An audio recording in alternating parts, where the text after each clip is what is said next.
Hi friends, మీ రైతు బిడ్డ సైతాని ఈరోజు మొక్కజొన్న విత్తనాలు వేస్తున్నామండి. నిన్న వేసాగా మళ్ళీ మిగిలినవి ఈరోజు వేస్తున్నాం. అంటే పొలం ఇంకా నిన్న అయిపోలేదండి, ఎందుకంటే కూలోళ్ళు తక్కువ వచ్చారు. ఈరోజు వచ్చారు, మళ్ళీ ఈరోజు వేపిస్తున్నా. ఇదిగోండి చూడండి, వాళ్ళు గింజలు పెడుతున్నారు. ఎట్లా పెడుతున్నారో చూడండి ఒకసారి.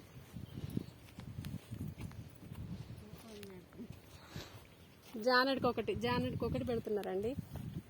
జానెడ్కి ఒకటి.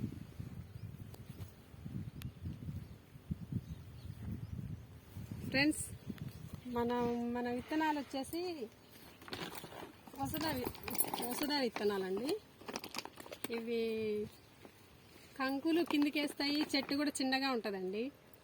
ఎందుకంటే మేము చాలా లేట్గా వేస్తున్నాం అని చెప్పి ఈ విత్తనం ఎంచుకున్నాము. ఇది ఎత్తు అంటే తొందర వస్తుంది అనమాట, తోట మన కంకులు తొందర వస్తాయి, అందుకే ఇది ఎంచుకున్నామండి. ఓకేనా ఫ్రెండ్స్, బాయ్.